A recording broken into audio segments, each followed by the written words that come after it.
Yes, good morning everyone. Today is going to be a good day and I'm very excited. Let me tell you why. I've been asked to Bodymoor Heath to show you guys what it's like behind the scenes.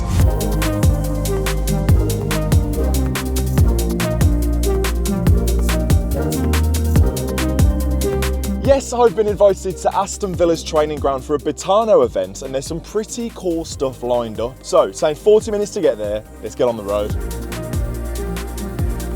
So obviously I've got to say a massive thank you to both Betano and the Villa. Massively appreciate them inviting me down, so they don't have to, it's very kind. And I can already sort of see the comments now on this video. Max, you're a sellout, especially with everything that's happened with the club recently. You're in the club's pocket, Max. Absolutely not. Like, come on, this is a pretty exciting opportunity. I'm sure that anyone who was invited down to the training ground to have a look around, they'd take that opportunity. So just as we do join the delightful M6, if you do want to enjoy this video, please do smash a like on it. I know it's something totally different. Hopefully we can get some interesting behind the scenes exclusive content for you on Villa on Tour. And of course, please do subscribe to the channel if you haven't already. This close to 65,000 subscribers, which is mental. And of course, a matter of days, obviously Everton in the middle, but Champions League football just around the corner. I'll be off to Switzerland. You don't want to miss that. Subscribe. So, welcome to Bodymoor Heath, ladies and gentlemen. Just pulled in. I did ask where I was meant to park. I asked, am I in the first team training ground? The guy from Villa was like, no, you're in the overflow car park. So, tried my luck. So we've arrived at Bodymoor. Both me and Tiff have been given a Betano lanyard. Just feel very official. Just saw a sign for first team players car park. So I'm keeping an eye out, see who I can spot. I imagine training's back on today after the international break.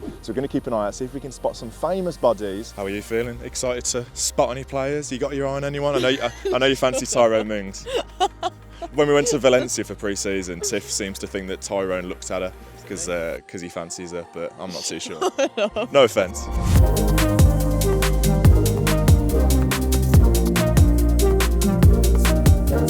So I've just run into an old friend. Hello. Just gets me giddy, man. Like on Tuesday, we're going to be competing for this bad boy. Beautiful, shiny, gorgeous. See you in May. So we've seen the Champions League, which is decent, but for me, refreshments. What are the refreshments like at a Champions League football club? What you eyeing up to? I don't know, there's some nice looking pastries, so we'll give you a review on one of them. AVFC Champions League croissants. Let's go. I've got a pan au raisin. The spread over there, by the way, incredible. That's what you get with being in the Champions League. Really, really good. Yeah, pan au raisin. Top drawer, mate. Can't complain.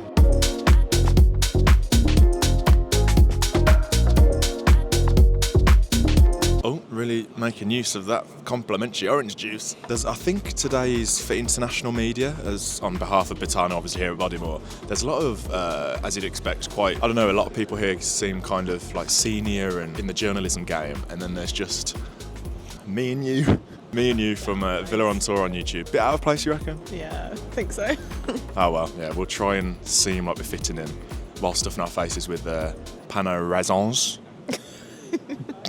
Anyway, enough messing about. We then got a tour of the training ground, starting with watching first team training. This is quite cool, isn't it? Let's see who we can spot. Come on. Training is on.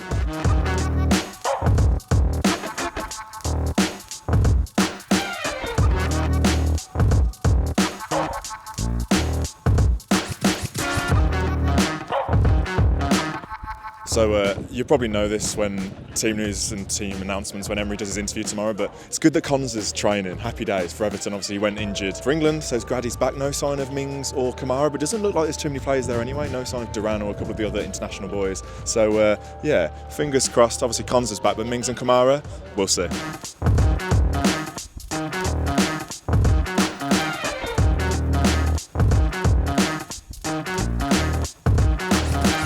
Quite cool, isn't it? Yeah, I like it.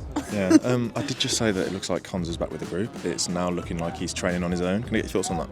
Not good. No, not good at all. Not promising. Obviously, I didn't watch the England game, but he went down injured, I think, and went off. So individual training before the Everton game. Fingers crossed, he's back. You know who's in the middle of it all. Mr. Unai Emery. You won't be able to see him there, but he's got his clipboards. He knows what he's doing, Mr. Emery. When I came here last time, I think it was with Luke, and I met like Coutinho and Martinez, etc. Gerrard was meant to be taking training and meeting us. He wasn't even here or taking training.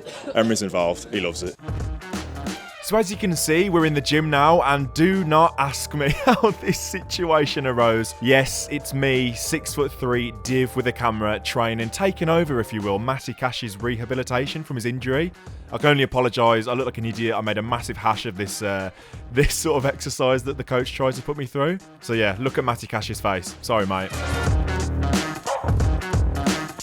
We then went upstairs to have a look where the magic happens. We had a sneak preview into Unai Emery's office. Had a chat with Damien Vidagani as well, who compared the offices to sort of science labs. And then we spoke to a very interesting certain set-piece coach. So you can see a player running through their line. So we're always looking with the manager at what is the other team's general idea how they defend. And this is a team that wants to defend high and wants to defend with the line. So you need to give the players evidence of this. You don't need to give them more evidence in one clip, because they normally believe you.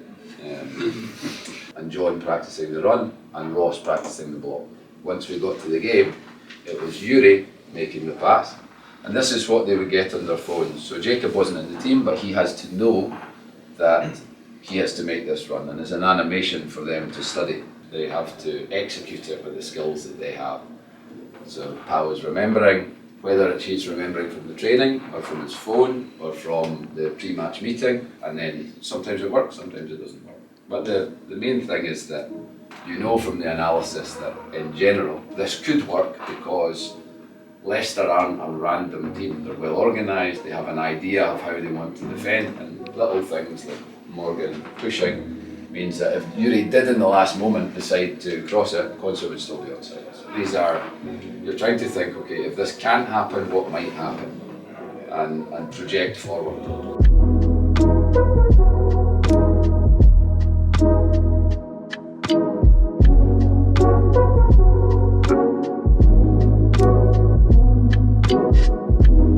Then we had a Q&A with Ahmed El Mohammadi and 1982 legends Kenny Swain and Nigel Spink about how excited they are for Villa's upcoming Champions League campaign. And then the lovely new third kit was announced, modelled by John McGee and Ezri Konza and Pau Torres as well. Initially, when we first got into European competition, I was like, keep the games coming, keep them coming. But it is hard to churn them out when you're playing 70 plus games a season. And then you play international games, there's not a lot of time to rest, so they need to get the balance a bit better, and I think there's a lot of people pushing for that. So yeah, we're supporting that. Of course we want to be successful and we love playing football, but the balance has to be right.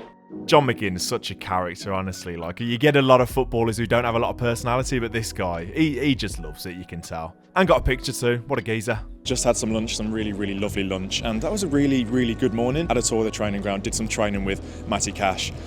Honestly, what do you mean? Was I not very good? It was just quite funny to watch. Mate, honestly, it's easier than it. It's easier than it looks. It's definitely not easier than it looks. It's harder than it looks. My leg was trembling when I stopped doing that exercise, I tell you. He had to bring up his injury from 10 years ago and be like, oh, this is why. You know, like Jamie between us when he's like, oh yeah, knee injury, stopped me playing football. But yeah, trained with Cash as you do, and then went to the swimming pool, which was very lovely. I think my favourite thing was hearing from Austin McPhee. Like, we know everything that goes into set pieces, especially with Villa. It's now a rising thing in football. Everybody's got a set piece coach, but Austin McPhee speaks really well, talking us through the Leicester goal and how that happened. Really interesting. What do you reckon? Yeah, I was actually interested as well. And that takes a lot, I reckon. No, I don't think so, but no, he was explaining it really well. It was very good. Just everything that goes on, and he was watching the Fulham Leicester game. I was thinking, what's that got to do with anything, especially now when we've just played Leicester, not playing Fulham for a while. But honestly, the work that goes on with those guys, really, really interesting, so fair play to them. And then it was good to hear from the player care team, like organising the coaches or the flights to games, and when a new player signs, how do you care for them if they don't speak English? How do you find them a house? That sort of thing. It's things that fans don't really think about. So there's a whole team set here determined to sort of help players and be that sort of facility for them. So again, it's things that fans don't think about, so interesting. So lunchtime now, but I think we have something more to look forward to. Unai Emery's going to come out, hear from him, buzzing, and just the preparation that goes into games, that's just sparked something. We spoke to Damien Vidagani as well, how much preparation goes into every game. Emery doesn't want you to think about young boys whilst Everton's around the corner, like it's just one game at a time. We saw the sort of managers' offices, and it looks a little bit of a tip, to be honest, because there's probably so much work that goes on in there, but there's people analysing day in, day out. Damien Vidagani said that they turn up at 8 a.m. and don't often leave till 9:30 at night, so fair play. The work those guys do on the football side, unbelievable. Anyway, should we hear from Senor Unai Emery? Come on, Unai.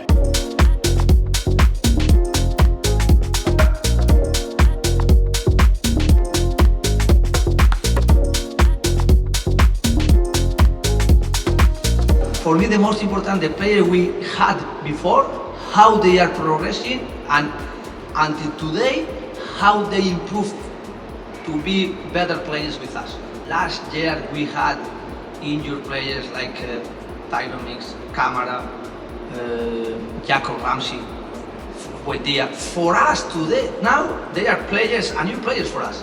But the most important is to be consistent, be playing focus 38 matches Premier League, because it's through it where we can get our first target. In Champions League, to be competitive is to enjoy it and to prepare the team. In Premier League, playing against Arsenal, we played 2 weeks ago, we lost. Okay, we lost, but we compete very well, and this is the way I want. Doing the same in Champions League. And then, Premier League, the objective when I arrived here was clear for me, is to get and to be consistent, more or less competing and being close with the teams they are playing in Europe. It's as well thinking to be contender and to try to get it in some cups, in Carabao Cup or FA Cup, because to play for a trophy is as well something very important for the club and for the supporters. So that concludes what was a fantastic day. A massive shout out to Betano and the Villa for inviting me down. Honestly, that was so interesting. Like, even speaking to Emery at the end there, like, he is so fixated on every little detail. Even in an interview with journalists and like me, he was so fixated and so passionate about everything he said. Just going inside the building there and just seeing the analytics and speaking to Austin McPhee and everything that goes into literally every single part of every single game. So interesting. Like, people don't realise that even certain departments exist. And obviously seeing the players train, always a pleasure. Slightly concerned that some players weren't training, but it's after the international break, so we'll see what happens there. And obviously the new third kit I think is pretty decent. I like it. Navy, not too bad. And then you've got the silver sort of trims that represent the trophies that we've won in the past. So do you know what? I like it. As third kits go, pretty smart. Great to have a photo with John McGee and El Mohammadi as well. I said that was my aim. And got a photo with Unai Emery as well. Absolutely top class. Always. I think I've met him twice now. First met him in Dubai for that weird pre-season thing we had a couple of years ago. But meeting Unai, he speaks so well. Damien Vidigani was an absolute pleasure to hear from as well. He speaks amazingly. On the football side of things, Villa are in incredibly good hands. So I'm a happy boy. So yeah, once again, massive shout out to Betano, massive shout out to the Villa. If you have enjoyed this video, please do smash a like on it. Obviously, I know something massively different. Subscribe to the channel if you haven't already. I'll see you at Villa Park tomorrow for Everton at home. Up the Villa.